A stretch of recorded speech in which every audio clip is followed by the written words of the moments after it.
So, way back when, let's see, 1985 actually, Phil was farming at the time with his dad, and I was nursing. I'm an LPN also, and I was working at the Belgrade Nursing Home. And Phil was asked by one of his buddies from New London if he'd be interested in co-owning a restaurant, because there was a need for a family restaurant in New London at that time. And he also owned the bakery, this Jim, who had asked Phil. And we really didn't have anything holding us back at that point, and Phil's dad really didn't want to upgrade on any of, for Phil to stay farming. So we decided to take a risk and run a restaurant with no schooling background, other than growing up with my mom and love to cook and bake with her. So she was my teacher. So then we got started. We opened our doors November 30th, 1985, and McKales came from, my maiden name was Kale, and the previous owner, Jim's fiance, her maiden name was McGuire. So we took the Mick and the Kale, and there it was, McKales.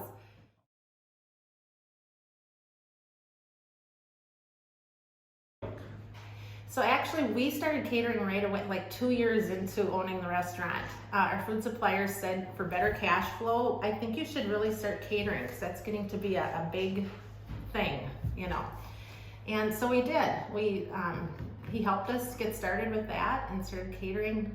Yeah, but it was a slow process.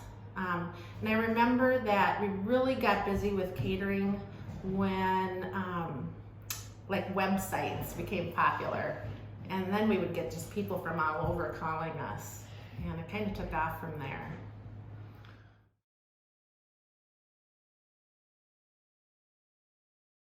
At that time, we were so busy with the restaurant and catering business that we were working so many hours, and we had to do something. And our first grandchild was on the way, and we just decided, it's time to slow down. So, and we always said, if our catering business gets busy enough where we could go out on our own and do that, that's what we were gonna do. So we did, and so we sold the restaurant, I think it was about 5 years ago, to a local couple, and then we decided to build our own facility.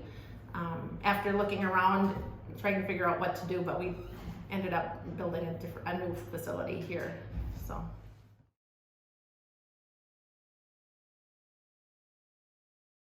It is so busy. You have to be organized. Organization is number one, I think. Because you think of catering, just cooking food, well, it's beyond that. You have phone calls, emails, somebody to cook, bake, dishwash, take phone calls. So there's just a lot of busyness.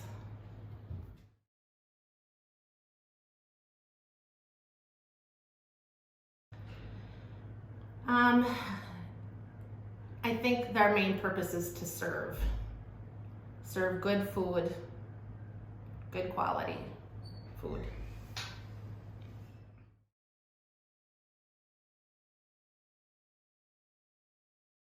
So the biggest change for sure was with COVID.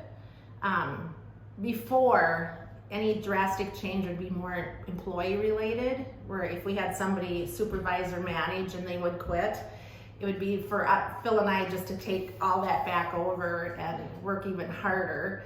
So, we were used to that. But as far as a drastic change, it was definitely COVID in the 35 years we've been in business.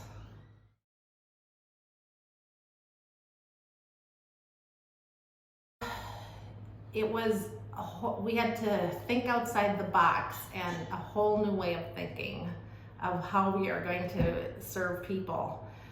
And one opportunity that came up right before COVID was to serve Meals on Wheels. And that has grown considerably since we started.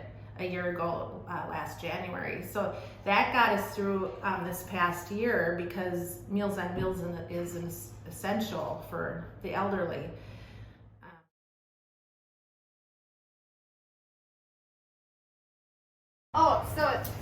This morning we're ready for our Meals on Wheels delivery people to come. So we have 2 drivers. So one driver goes to Eden Valley, Litchfield, Watkins area, and then we have the other driver that goes more towards Spicer, Wilmer, Grove City, and Atwater. So we've got the cold bins, and then we've got the hot meals ready to go. And how many people do you feed? Mondays are one of our busiest. So today we had about 150 hot meals. Wow, that's awesome. And then we do frozen meals as well. And we did over 100 frozen meals today.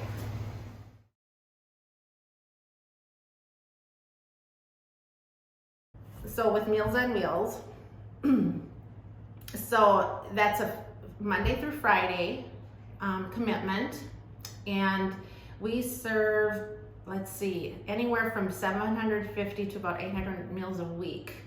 So that includes hot meals and frozen meals. So there's a lot of prep work that goes into that. And then also we decided to do some curbside that we had never really done before.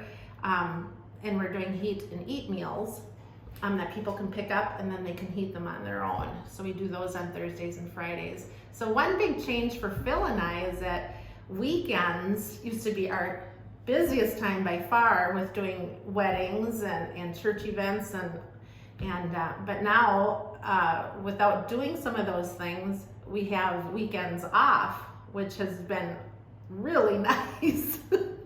And we're actually getting a few projects done. But so yeah, it's just been a total turnaround.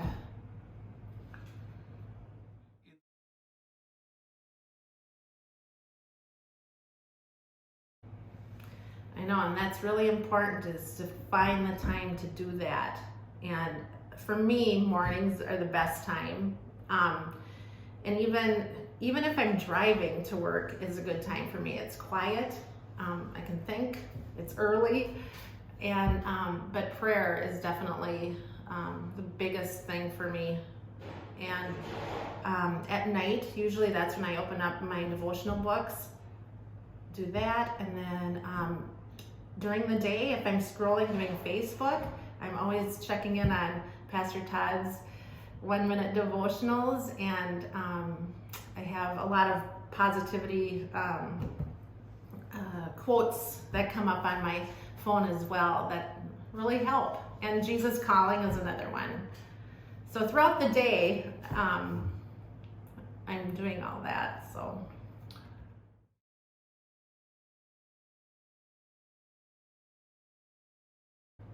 So I take everything in prayer. Every day is so different, and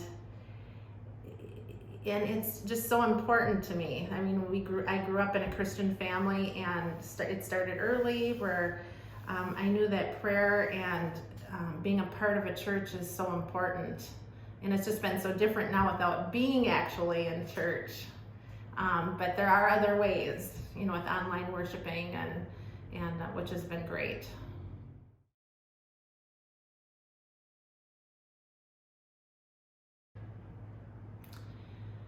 Well, it just really makes you think. I mean, every day is a gift. I used to think more in the future of what was going to be happening, and now it's really a day-to-day thing that I look at, and just getting through each day.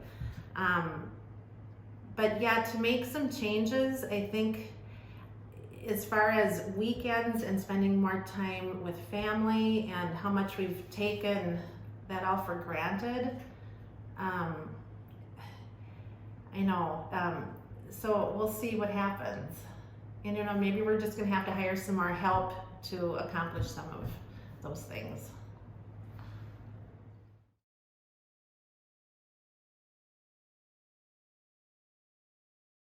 I think I'm some of both, for sure.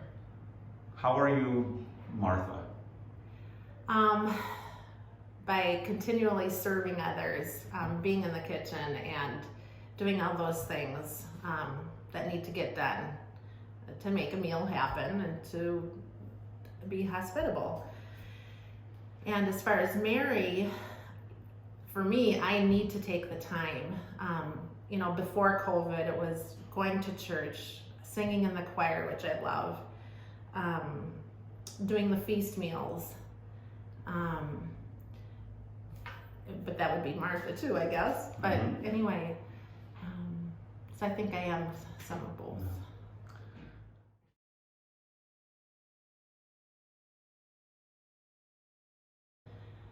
It's great to be busy, but also in the busyness, it's just how you conduct yourself towards others and how you're making friends and how you're talking on the phone and your visits. It's just so much more than doing your work with cooking and book work and that, but you're putting yourself out there more for others and the community. Our community is we're blessed to be in this area. Well, Lisa, thank you so much for your time, and I'm sure you've got to get back to books, and hopefully somebody else is doing the dishes today. Later on. All right.